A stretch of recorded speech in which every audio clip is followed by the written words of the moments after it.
Programme current affair کے ساتھ آپ کا میزبان سید آصف علی حمدانی حاضر خدمت ہے۔ ناظرین، ہم ابھی حکومت گراؤ حکومت بناؤ کے چکر میں پھنسے ہوئی ہیں، اور جہاں پہ ہمیں معاشی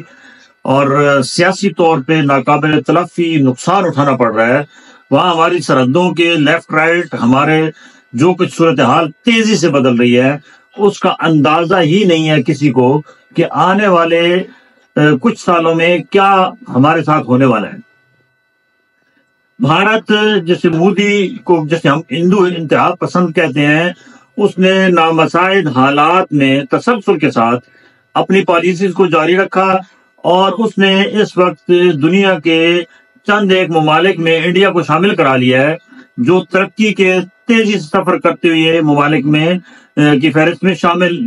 ہو چکے ہیں۔ مودی سرکار نے مقبوضہ کشمیر کے اندر نہ صرف غصبانہ قبضہ کیا، بلکہ وہاں پہ اب تیزی کے ساتھ ہندوؤں کی بہت بڑی آبادی بھی پھیلا دی گئی ہے، اور ان کو وہاں پہ ڈومیسائل بھی دے دیے گئے ہیں۔ اور ساتھ ہی جو سب سے بڑے خطرے کی گھنٹی یہ بجائی جا رہی ہے کہ 300 ارب روپے وہاں مقبوضہ کشمیر کے اندر تعمیر و ترقی پہ لگانے کے لیے دن رات کام جاری ہے۔ انڈیا کی معیشت ہم سے 11 گنا بڑی ہے، اور وہاں پہ آبادی کے لحاظ سے بھی 1.5 ارب سے اوپر کا وہ ملک ہے، لیکن وہاں پہ اقتصادی صورتحال بہت بہتر ہے پاکستان کی نسبت۔ وہاں پہ گو کی اقلیتوں کے حقوق اب بھی سلب کیے جا رہے ہیں، اور ہندوازم کو پروموٹ کیا جا رہا ہے، اور مسلمانوں کا قتل عام ہو رہا ہے، لیکن باقی آئی ٹی اور دیگر تعلیم صحت کے معاملے میں انڈیا ہم سے بہت آگے ہے۔ انڈیا ایڈوانس ترین ممالک کی فہرست میں بھی شامل ہو چکا ہے۔ ان کی جو ٹیکنالوجی ہے، میزائل ٹیکنالوجی اور دیگر ٹیکنالوجیز، اس پہ بھی ان کو عبور حاصل ہو چکا ہے، اور وہ اس خطے کے اندر ایک بڑی معاشی اور ایک بڑی جو ہے نا وہ قوت بن کے سامنے آنے والا ہے۔ ہم اس کے مقابلے میں ہر شعبہ زندگی میں جو ہے وہ زوال کی جانب گامزن ہے۔ ہمارا نہ یہاں کبھی جمہوری سسٹم چل سکا، نہ ڈکٹیٹرشپ چل سکی۔ ہم نے آج تک ان 76 سالوں میں یہ تعین نہیں کیا کہ کون سا نظام ہمارے لیے سوٹ ہے اور کون سا نظام ہمارے لیے جو ہے وہ صحیح نہیں ہے۔ ہمارے پاس ابھی تک کوئی ایسا آپشن نہیں ہے کہ ہم یہ کہہ سکیں کہ یہ لیڈر جو ہمارا ہے یہ امید کا مرکز ہے، اور اس سے پاکستان کا مستقبل بہتر ہو جائے گا۔ ہم وہی طرز سیاست اپنائی ہوئی ہے جو آج سے 40 سال پہلے ہم نے شروع کی تھی۔ جلاؤ، گھیراؤ، ایک دوسرے کی ٹانگیں کھینچو، انتقام کی آگ کو بھڑکاؤ، نفرت کو بڑھاؤ، اور معاشرے کے اندر تقسیم در تقسیم جیسے جو معاملات ہیں اس کے اوپر ہم نے فوکس کیا ہوا ہے، اور ہمیں اندازہ نہیں ہے کہ ہم کس تباہی کی طرف جا رہے ہیں۔ پانی کا مسئلہ پاکستان کا آنے والے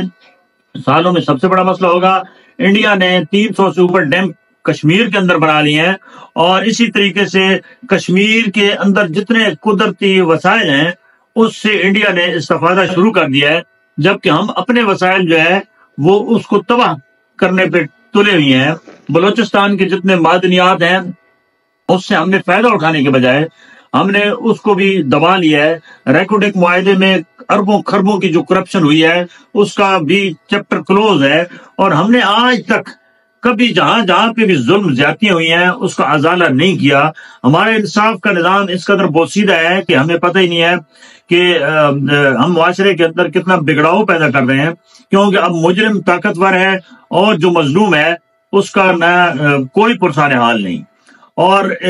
اسی طریقے سے مودی سرکار اب آہستہ آہستہ مقبوضہ کشمیر سے ان کی اگلی نظر جو ہے وہ آزاد کشمیر پہ ہے۔ آزاد کشمیر کے اندر بھی ہماری جو بے جا مداخلت ہے، اور ہم نے اپنا ایک زبردستی وہاں ایک ان کو قانونی بنایا ہوا ہے، اور وہاں جہاں جو حکومت یہاں ہوتی ہے ہم اسی کا تسلسل وہاں پہ بھی لے آتے ہیں، اور وہاں پہ بھی جو پولیٹیکل پارٹیز ہیں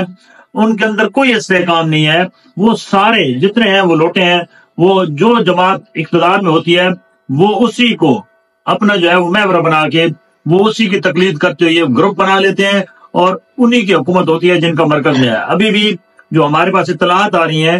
کہ آزاد کشمیر کے اندر بھی حکومت تبدیلی کے لیے بڑے پیمانے پہ اکھاڑ بچھاڑ شروع کر دی گئی ہے، اور اس میں بڑا اہم رول جو ہے وہ شہباز شریف اور آصف علی زرداری ادا کر رہے ہیں، اور پیپلز پارٹی اور نون لیگ مل کے جو ابھی وہاں پہ ایک تحریک انصاف کے باغی وزیر اعظم ہیں ان کے خلاف عدم اعتماد کی تحریک لا رہے ہیں، اور وہاں پہ بھی آنے والے دنوں میں آپ کو اس اتحادی یعنی کہ PDM-2 کی جو حکومت ہے وہ کشمیر کے اندر بھی دیکھنے کو ملے گی۔ ہم حکومتوں میں بنانے اور حکومتیں توڑنے میں لگی ہوئی ہیں، جبکہ باقی ممالک ہمارے ساتھ افغانستان دیکھ لیں، چائنا دیکھ لیں، سری لنکا دیکھ لیں، ہم سے کہیں زیادہ آگے ان کا ٹوٹل فوکس جو ہے وہ معاشی استحکام ہے، وہ سماجی استحکام ہے، سیاسی استحکام ہے، اقتصادی استحکام ہے، اور ہم جو ہے وہ کچھ ان سے جو ہے وہ سیکھنے کے بجائے ہم مزید جو ہے وہ نفرتیں بڑھا رہے ہیں، ہم مزید ایک دوسرے کو نیچا دکھانے کے لیے ہر حد تک جا رہے ہیں۔